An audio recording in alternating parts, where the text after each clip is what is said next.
우리를 위해 이 땅에 오신 주님, 내가 이 백성을 찬송하기 위해 지었다고 말씀하신 주님, 우리 입술 가운데 주님을 향한 찬송이 끊어지지 않게 하시옵고, 우리의 마음에 주님의 구원의 기쁨이 사라지지 않게 하시옵고, 우리의 생각에 주의 말씀이 떠나지 않게 하시옵소서. 다윗이 그 모든 생각과 마음의 묵상이 주님께 기뻐 받으시기를 간구하였던 것처럼, 우리의 모든 생각이 악한 생각, 부정적이고 더럽고 음란한 생각, 나쁜 것들이 아니라 주님을 향하고 주님을 묵상하며 주님만 생각하는 우리들 될 수 있도록 역사하여 주시옵소서. 지금 이 시간 우리의 생각과 마음을 성령께서 지키시고 붙잡아 주시며 주의 말씀이 들어가게 하시고 온전히 주의 말씀만 살아서 역사하시는 시간 될 수 있도록 역사하여 주시옵소서. 감사합니다. 예수님의 이름으로 기도드렸습니다. 아멘. 할렐루야. 네, 오늘 이제 고난 주간입니다. 이번 주간은 이제 고난 주간, 영어로는 패션 위크라고 부릅니다. 왜냐하면 예수님께서 돌아가시기 이제 마지막 주입니다. 이 한 주 동안 주님께서 정말 마음을 다해, 힘을 다해 죽기까지 사랑하시고 끝까지 말씀을 전하시고 끝까지 사명을 붙드셨습니다. 그래서 이 주간을 패션 위크라고 부르기도 합니다. 특별히 예수님께서 금요일 잡혀서 이제 돌아가시고 그 전에 잡히시기 전에 제자들과 함께 성만찬을 하셨습니다. 그리고 나서 이것을 행하여 기념하라라고 말씀하셨는데, 오늘 우리가 이제 성만찬이 무엇인가, 어떤 의미를 담고 있는가 말씀을 통해서 살펴보고, 함께 또 말씀 끝나고 바로 저희 성만찬을 직접 참여하면서 이 말씀이 직접 우리 가운데 행해지는 그런 귀한 시간 가져보려고 합니다. 먼저 말씀을 좀 보겠습니다. 고린도전서 11장 23절에서 26절을 보시면, 내가 너희에게 전한 것은 주께 받은 것이니 곧 주 예수께서 잡히시던 밤에 떡을 가지사 축사하시고 떼어 이르시되 이것은 너희를 위하는 내 몸이니 이것을 행하여 나를 기념하라 하시고, 식후에 또한 그와 같이 잔을 가지시고 이르시되 이 잔은 내 피로 세운 새 언약이니 이것을 행하여 마실 때마다 나를 기념하라 하셨으니, 너희가 이 떡을 먹으며 이 잔을 마실 때마다 주의 죽으심을 그가 오실 때까지 전하는 것이니라. 아멘. 예수님께서 십자가에 달리시기 전에 이제 제자들과 함께 성찬식을 가지셨습니다. 성찬식에는 여러 이름이 있습니다. 성찬식 혹은 주의 만찬이라고 하고요. 영어로는 Holy Communion 혹은 Lord's Supper라고 부르기도 합니다. 근데 그 중에서 이 Holy Communion이라는 영어 이름이 사실 이 성찬식의 의미를 아주 잘 표현하고 있습니다. 이 커뮤니언은 우리가 대화라는 뜻의 커뮤니케이션과 같은 어원에서 나온 단어입니다. 그래서 서로의 마음이나 영적인 깊은 것들을 서로 이렇게 교류하고 나누는 그런 의미를 가지고 있습니다.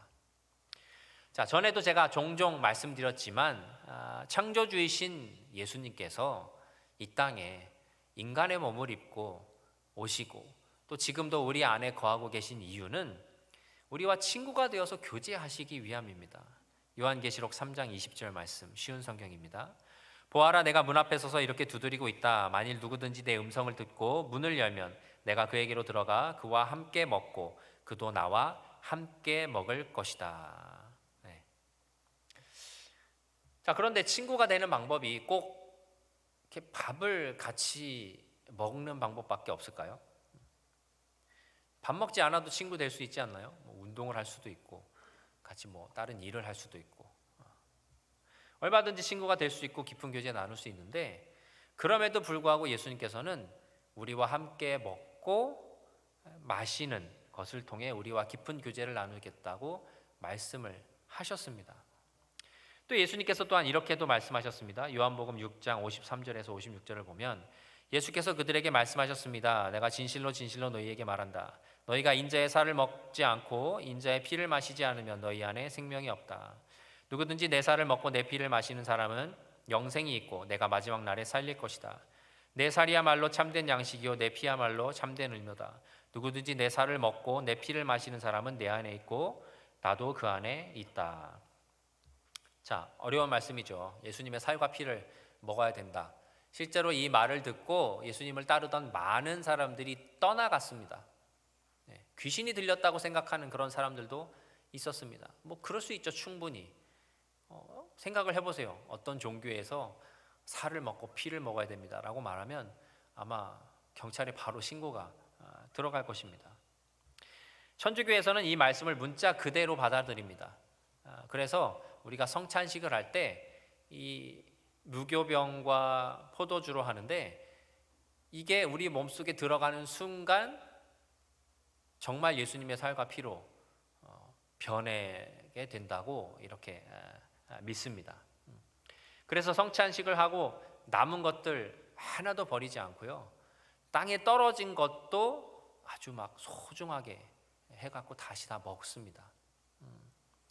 그런데 예수님께서 제자들과 성찬식을 하실 때 주신 것은 실제 예수님의 살과 피가 아닙니다. 예수님께서도 동일하게 무교병과 포도주를 가지고 제자들에게 나누어 주시면서 이것이 내 살이고 피다라고 말씀하셨죠. 무슨 의미예요? 상징이라는 것이죠. 예수님께서는 유대인들이 평소에 흔히 먹었던, 매년 먹었던 무교병과 포도주로 성찬식을 하셨습니다. 즉 예수님의 살과 피를 먹는다는 것은 무슨 말이냐면 예수님을 믿어서 예수님 안에 거한다는 말입니다. 요한복음 15장 7절 말씀. 만일 너희가 내 안에 있고 내 말이 너희 안에 있으면 너희가 원하는 것이 무엇인지 구하라. 그러면 그대로 이루어질 것이다. 자, 예수님께서 분명히 너희가 내 살과 피를 먹지 않으면 생명이 없다라고 말씀하셨습니다. 그런데 너희가 내 안에 거하고 또 내 말이 너희 안에 거하면이라고 말씀하십니다. 무슨 말이에요? 하나님의 말씀이 우리 안에 거하는 것, 예수님을 믿는 것, 그것이 이 성찬의 의미라는 거예요. 특별히 성찬이 우리가 요즘 하고 있는 말씀 암송과 굉장히 깊은 연관이 있다는 것을 이 요한복음 말씀을 통해서 알 수 있습니다. 쉽게 말하자면 우리가 말씀을 암송하고 그 말씀이신 하나님을 우리 마음에 모셔드리는 것이, 즉 성찬으로 예수님을 우리에게 모셔드리는 것과 같은 그런 예식이라는 거예요. 우리가 예수님을 믿으니까 예수님을 말씀을 따라 살죠. 그것이 바로 예수님의 살과 피를 먹으며 예수님과 교제하는 성찬이라는 것입니다. 그렇기 때문에 성찬식은 우리 교회 주제와도 굉장히 잘 맞습니다. 말씀이신 예수님을 실제 음식을 통해서 경험하고 체험하는 거예요. 그리스도인의 양식이 내가 평소에 먹는 밥이나 빵이나 이런 것들이 아니라 하나님의 말씀이라는 것을 이 성찬식을 통해서 한 번 더 깊이 우리 마음에 새기게 되는 것입니다. 예수님께서 마태복음 4장 4절에 이렇게 말씀하셨죠. 예수께서 대답하여 이르시되 기록되었으되 사람이 떡으로만 살 것이 아니요 하나님의 입으로 나오는 모든 말씀으로 살 것이라 하였느니라 하시니. 자, 초대 교회 그리스도인들은 1세기나 2세기나 이렇게 5세기 정도까지 초대 기독교 그리스도인들은 매일 교회에서 모이고 집에서 모여서 함께 식사하고 성찬식을 했습니다. 꼭 목회자가 인도하지 않았어요. 집에서 믿는 사람들끼리 모여가지고요, 무교병과 포도주를 준비해 놓고 같이 식사하고 같이 성찬식을 매일 했어요. 지금과는 좀 많이 다르죠. 매일 그렇게 함께 성찬식을 하면서 그들은 예수님의 죽으심을 기억했어요. 그리고 동시에 하나님의 말씀이 우리의 영의 양식이라는 것을 계속 리마인드한 거예요. 성찬식을 하면서 이 무교병과 포도주를 먹으면서 내가 밥으로 사는 게 아니지, 하나님의 말씀이 없으면 나는 살 수 없어 라는 것을 스스로 서로에게 리마인드를 한 것입니다. 예수님께서는 성찬식을 하시면서 예수님을 기념하라고 말씀하셨습니다. 오늘 본문 24절을 보시면 축사하시고 떼어 이르시되 이것은 너희를 위하는 내 몸이니 이것을 행하여 나를 기념하라 하시고. 그렇기 때문에 사실상 우리는요, 가능하면 성찬식을 자주 하는 게 좋습니다. 집에서도 335 믿는 사람들끼리 모여서 성찬식을 하면서 예수님의 죽으심과 부활하심을 기념하고, 또 교회에서도 목장 모임이나 혹은 교회 전체나 모였을 때 모여서 이 성찬식을 하면서 예수님의 죽으심과 부활하심을 기억하라는 거예요. 왜? 예수님이 행하여 기념하라 라고 말씀하셨기 때문입니다. 우리가 누군가를 기념한다라는 것은요, 그 사람 자체로 기념을 하지 않습니다. 그 사람이 가지고 있던 물건이나 그 사람을 어떤 상징하는 어떤 것을 가지고 기념을 하죠. 왜? 그 사람이 더 이상 존재하지 않기 때문에 기념하는 거잖아요. 그렇죠? 살아있는 사람을 우리가 기념하지는 않죠. 살아있는 사람을 뭐 칭찬하거나 높일 수는 있어도 기념하지는 않습니다. 왜? 살아있으니까요. 그러나 그 사람이 더 이상 존재하지 않게 되면 그 사람이 어떤 행했던 업적이나 가지고 있던 것들 가지고 그 사람을 기억하며 기념하는 것입니다. 그런데 이 무교병과 포도주도요, 예수님을 기억하게 하는 것들이라는 거예요. 이 무교병은 이스라엘 백성들이 이집트에서 나올 때 하나님께서 먹으라고 말씀하신 것인데 예수님의 구원을 상징하고 있습니다. 출애굽기 12장 6절에서 8절 말씀. 이달 열 나흘 날까지 간직하였다가 해질 때에 이스라엘 회중이 그 양을 잡고 그 피를 양을 먹을 집 좌우 문설주와 임방에 바르고 그 밤에 그 고기를 불에 구워 무교병과 쓴 나물과 아울러 먹되. 자, 이집트에서 이제 이스라엘 백성들이 노예 생활을 했습니다. 오랫동안 노예 생활을 했는데 이제 하나님께서 그들에게 자유를 주시고 이스라엘이라는 나라를 세우기 원하셨어요. 근데 이집트 왕 바로가 하나님을 인정하지 않고 무시하고 하나님을 계속 대적하는 거예요. 하나님이 도대체 누군데? 나는 태양신의 아들인데 감히 알지도 못하는 신에게 내가 왜 굴복해야 하느냐? 계속 거부하는 거예요. 계속 거부하니까 하나님께서 계속 그를 치십니다. 그러다가 이제 마지막 재앙이 무엇이었냐면 하나님께서 내가 오늘 밤에 죽음의 사자를 보내서 모든 가정의 첫 번째 난 존재들을 다 죽일 것이다 라고 말씀하십니다. 근데 그것을 벗어나는 방법이 무엇이냐면요, 양을 죽여서 그 피를 문지방에 틀 있죠? 틀에다가 바르는 거예요. 그러면 죽음의 사자가 그곳은 들어가지 않고 그냥 지나가겠다고 말씀을 하십니다. 근데 이때 죽은 어린 양이 예수님을 상징하는 거예요. 그래서 예수님이 이 땅에 처음 오셨을 때 침례 요한이 보라 하나님의 어린 양이로다, 세상 죄를 지고 가는 하나님의 어린 양이로다 라고 고백을 하죠. 이 피가 이제 예수님의 피를 상징하는 겁니다. 예수님이 십자가에서 달려서 피를 다 쏟고 죽으셨듯이 그 양의 피를 바르면 그곳에 예수님의 구원을 상징하기 때문에, 그 피를 의지했기 때문에 구원이 임하게 되는 것입니다. 이때 잡은 어린 양의 고기와 무교병이라는 것을 함께 먹었어요. 이제 좀 이따 보실 텐데 이 무교병도 예수님의 십자가와 죽음을 상징하고 있습니다. 예수님께서 채찍을 맞으셨습니다. 근데 채찍이 그냥 채찍이 아니고 끝에 이제 쇠가 달려 있고 날카로운 뼈가 달려 있는 거라서 이렇게 탁 맞으면 채찍이 당겨질 때 살이 뜯겨져 나가고 찢겨집니다. 또 가시면류관을 쓰시고 십자가에 못 박히시고 마지막으로 가시면류관도 쓰셨죠. 그러니까 이렇게 온 몸이 찔리고 난도질을 당한 거예요. 근데 무교병을 만들 때 어떻게 만들냐면요, 반죽을 얇게 펴서 뾰족한 걸로 다 찌릅니다. 그렇게 하지 않으면요 무교병이 이렇게 부풀어 올라서 터져요.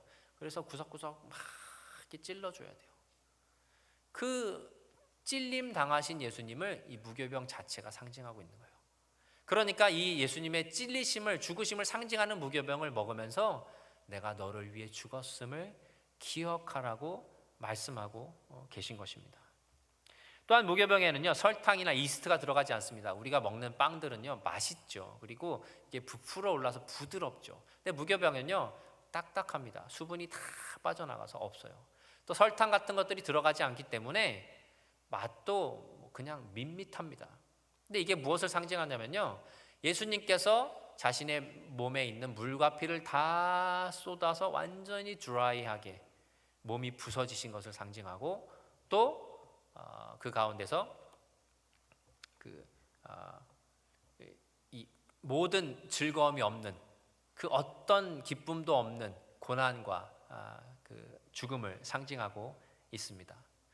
포도주도 마찬가지입니다. 포도주를 만들기 위해서는요, 포도 알갱이를 다 따서 틀에 놓고 이제 크러쉬, 완전 다 즙 2개입니다. 그렇게 해갖고 그 즙을 가지고 이제 포도주를 만드는 거죠. 근데 이것이 무엇을 상징하냐면요, 십자가에서 짓 밟히신, 그 몸이 짓 이겨지신 예수님을 상징하는 것입니다. 유대인들에게 무교병과 포도주는요, 우리에게 있어서요 김치와 같은 그런 음식입니다. 창세기를 보면 유대 민족의 시조인 아브라함도 무교병과 포도주를 먹었습니다. 그러니까 이스라엘이라는 나라가 생기기 전부터 먹었던 음식인 거예요. 하나님께서는 이스라엘이 생기기도 전에 이미 그들의 삶 속에 예수님을 통한 구원을 이미 그들이 매일 먹고 마시는 것을 통해서 보여주고 계셨던 겁니다. 이미 구원이 예정되어 있다는 것을, 자신의 계획을 다 보고 듣고 만질 수 있게 해주신 거예요. 그래서 예수님을 믿는 우리도 성찬을 통해서 동일한 경험을 하기를 원하시는 것입니다. 우리를 위해 찢기시고 피 흘리신 예수님의 몸과 피를 상징하는 무교병과 포도주를 먹으면서 예수님의 죽으심을 우리의 몸으로 직접 체험하고 기억하라는 거예요. 우리가 귀로만 들은 것은요 잘 기억이 안 나죠. 근데 내가 직접 보고 듣고 만지고 느껴본 것은 더 기억에 남죠. 그러니까 이것을 매일, 가능하면 자주 하면서 예수님의 죽으심을 잊지 말라고 말씀하신 것입니다. 성찬에는요 아주 중요한 두 가지 의미가 담겨 있습니다. 첫 번째는 이미 말씀드린 것처럼 예수님의 죽으심입니다.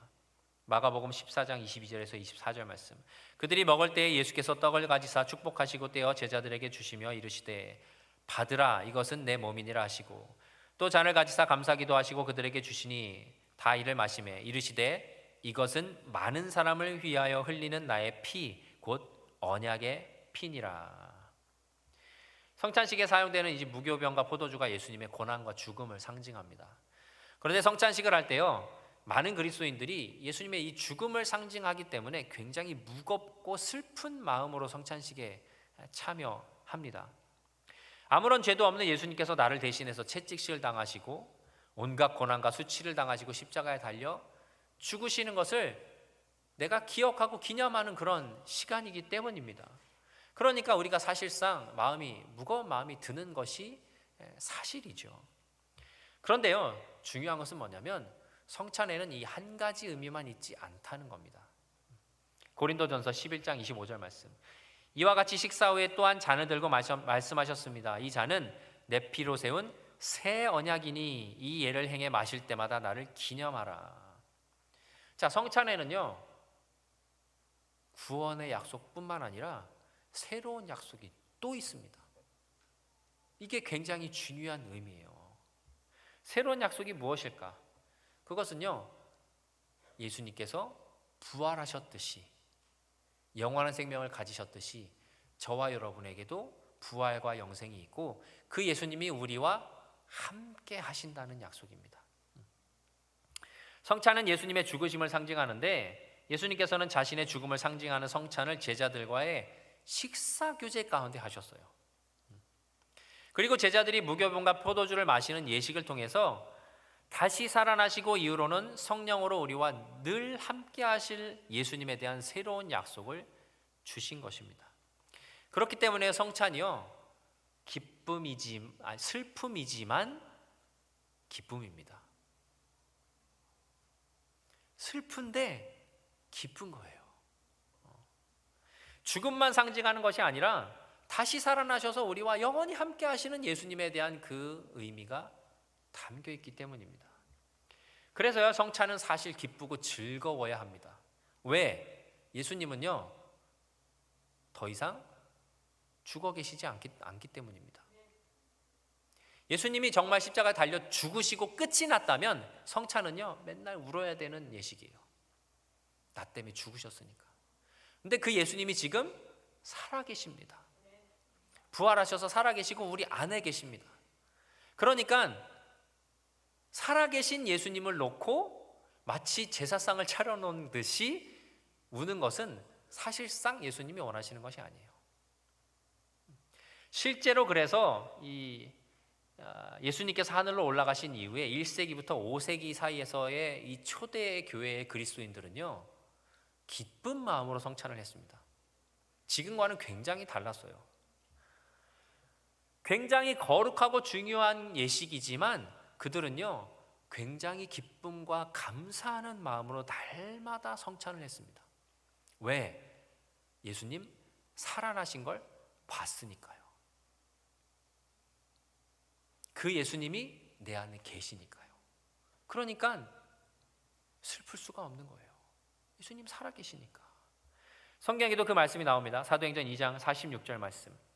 날마다 마음을 같이하여 성전에 모이기를 힘쓰고 집에서 떡을 떼며 기쁨과 순전한 마음으로 음식을 먹고. 날마다 마음을 같이하여 성전에 모이기를 힘썼어요. 그러면서 뭘 했냐면요, 집에서 떡을 떼며, 이게 성찬식을 말합니다. 성찬식을 말해요. 예수님 하라고 명령하신 대로 그들이요, 힘써서 모여갖고 모일 때마다 성찬식을 한 거예요. 근데 어떻게 했다고요? 기쁨과 순전한 마음으로. 기쁜 마음으로 했다는 거예요. 근데 어느 날부터요, 어느 순간부터 성찬식이 굉장히 엄숙하고 막 슬픈 그런 예식이 되어버립니다. 왜 그렇게 바뀐지 아세요? 오늘 본문 이제 이 뒷부분에 나오는 구절들 때문에 그렇습니다. 27절에서 30절. 그러므로 누구든지 주의 떡이나 잔을 합당하지 않게 먹고 마시는 자는 주의 몸과 피에 대하여 죄를 짓는 것이니라. 사람이 자기를 살피고 그 후에야 이 떡을 먹고 이 잔을 마실지니 주의 몸을 분별하지 못하고 먹고 마시는 자는 자기의 죄를 먹고 마시는 것이니라. 그러므로 너희 중에 약한 자와 병든 자가 많고 잠자는 자도 적지 아니하니. 자, 이 말씀 때문에요, 성찬식이 두려운 게 돼버린 거예요. 실제로 성찬을 굉장히 두려운 마음으로 참석하시는 분들이 많습니다. 예수님을 믿었음에도 불구하고 이 두려움 때문에 성찬에 참여하지 못하시는 분들도 있어요. 왜? 내가 죄가 있으면 병 걸리고 죽을까 봐. 실제로 성찬에 잘못 참여했다가 이 당시에 약하게 된 자, 병든 자, 죽은 자들이 있었습니다. 그러니까 이 말씀을 보고 두렵죠. 나도 혹시라도 그럴까 봐.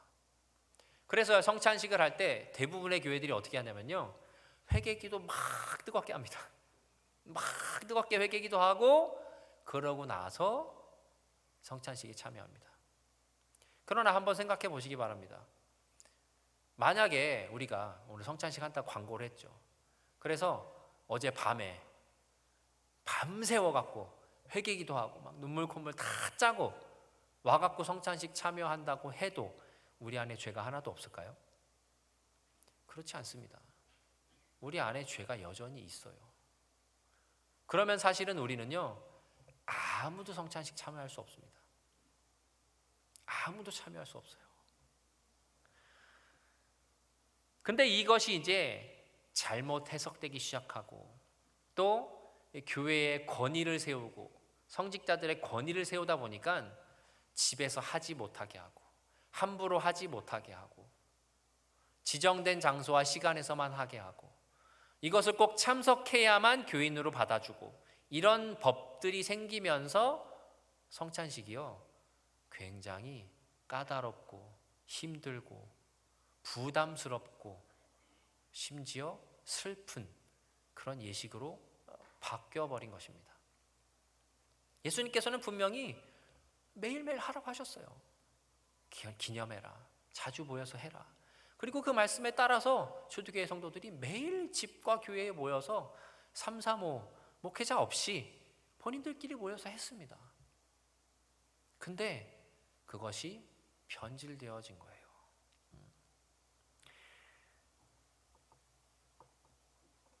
이 말씀 때문에 이제 성찬들이 점점 어렵고 힘든 존재가 되어버렸습니다. 또 아까 말씀드린 것처럼 무교병과 표도주가 진짜 예수님의 살과 피가 된다는 해석을 해버리니까 쉽지 않죠. 예수님의 진짜 살과 피를 우리가 함부로 대할 수 없잖아요. 그러니까 성찬이 점점 가정에서는 할 수 없고 그냥 일반 성도들은 할 수 없고 반드시 교회에서 목회자가 인도해야 되는 그러한 예식이 되어버린 것입니다. 그러나 성찬식은요 즐겁고 기쁜 거예요. 오늘 이러한 본문 말씀이 나온 이유는요 고린도 교회 성도들이 성찬을 무시하고 함부로 행했기 때문입니다.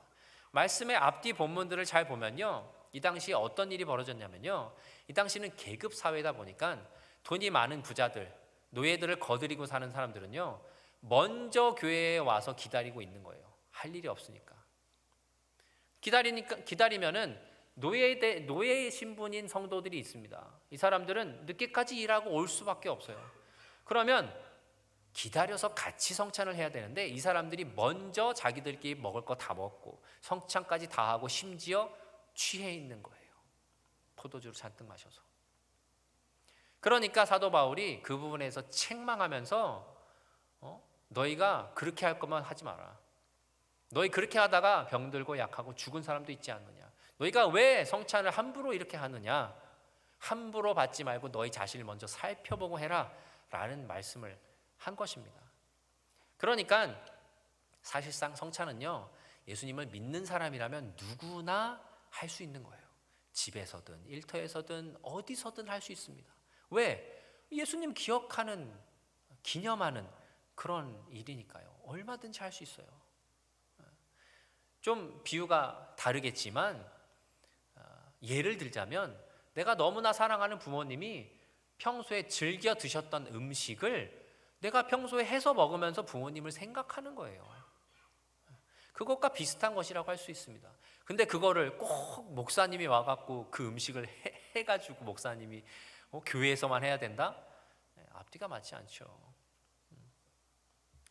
성찬식은요 기쁘고 즐거운 것입니다. 우리를 구원하신 예수님께 감사하고 또 우리와 함께 하시는 예수님께 감사하면서 즐겁고 기쁜 교제를 나누는 시간이 바로 성찬식인 거예요. 실제로 예수님께서도 성찬식을 처음 이제 진행하실 때 떡을 떼셨다라고 되어 있는데 이게 원어적으로는요 브로크라고 되어 있어요. 떡을 스스로 부수신 거예요. 그러니까 자신의 몸이 십자가에서 부서질 것을 스스로 아시고 스스로 보여주신 거예요.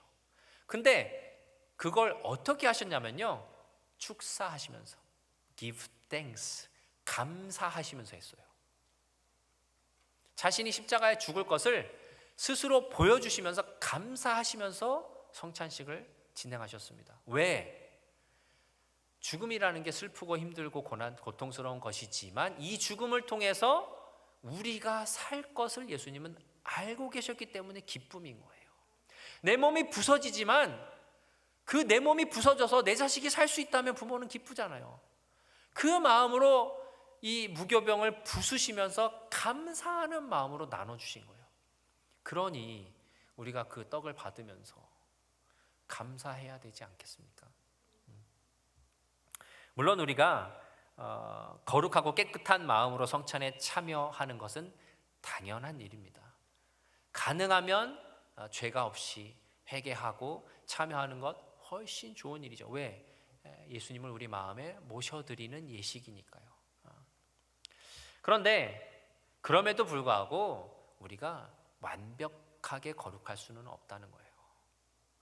우리에게 필요한 것은 예수님의 의로 나아가는 것이지 나의 행위로 나아가는 것이 아닙니다.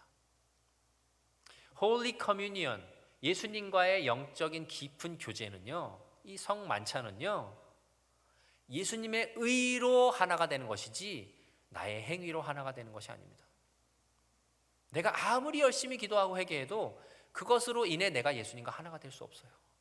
그렇기 때문에 우리가 해야 될 거는요 딱 한 가지예요. 예수님이 나를 위해 죽으셨다는 것을 믿고 받아들이고 인정하는 거예요. 그 사람은 누구든지 성찬에 참여할 수 있다는 것입니다.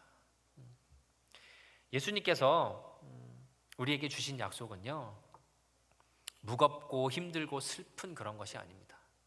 만약에 예수님께서 십자가에 달려 죽으시고 다시 살아나지 못하셨다면 우리가 당연히 슬픈 마음으로 성찬식을 해야 되겠지만, 예수님은 살아나셔서 지금 성도님들의 마음에 계시기 때문입니다. 그렇기 때문에 우리가 슬퍼할 이유가 없다는 거예요. 그러므로 오늘 우리가 예수님의 몸과 피를 상징하는 이 무교병과 포도주를 먹을 때 기쁨과 감사하는 마음으로 먹었으면 좋겠어요. 물론 감동을 주셔서 그 가운데 눈물이 날 수도 있고요, 슬플 수도 있지만, 그럼에도 불구하고 나를 위해 죽으시고 다시 살아서 내 안에 거하시는 그 예수님을 이 시간에 우리가 그 구원과 그 기쁨을 감사함으로 표현하면서 성찬식에 참여하시면 좋겠습니다.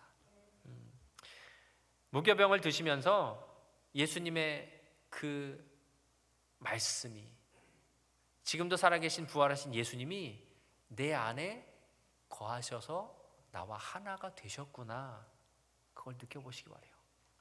무교병을 씹으면요 바사삭 하고 부서집니다. 그게 무엇을 상징하는 줄 아세요? 내가 십자가 예수님을 못 박은 거예요. 그 예수님의 몸을 내가 찌르고 부서뜨린 겁니다. 근데 그 몸이요 결국은 내 안에 들어가서 나에게 생명을 줍니다. 참 놀라운 신비죠. 그래서요 성만찬이요 굉장히 의미가 있어요. 그것을 먹는 행위를 통해서 그냥 단순히 먹는 게 아니라 그 들어가는 모든 과정 가운데 예수님이 죽으시고 나와 하나 되신 모든 것을 우리가 우리 실제 몸을 통해서 경험할 수 있는 것입니다. 그렇기 때문에 오늘 이 시간에 예수님의 죽으심, 또 부활하심, 또 살아나셔서 내 안에 함께 하심이 이 성찬식을 통해서 우리 모두에게 더 깊이 새겨지고 믿어지는 그런 시간 되시면 좋겠습니다. 자, 이제 주신 말씀 가지고 함께 성찬식을 하겠습니다. 성찬식에는 예수님을 구주로 영접하고 침례 혹은 세례를 받으신 분만 참여하실 수 있습니다. 말씀드렸듯이 이것에서 중요한 것은 예수님을 구세주로 믿는 믿음입니다. 그렇기 때문에 그 믿음이 확실히 있으신 분만 참여하시면 되겠고, 또 아직 예수님을 구세주로 영접하지 못하신 분들은 눈으로 보시면서 참석하시고 그 가운데 예수님이 이렇게 죽으셨구나 보시면서 나도 이 시간에 예수님 영접하고 싶습니다 라는 마음으로 참여를 하시면 좋겠습니다. 우리 성찬위원 맡으신 두 분 안수 집사님 앞으로 나와주시면 좋겠습니다.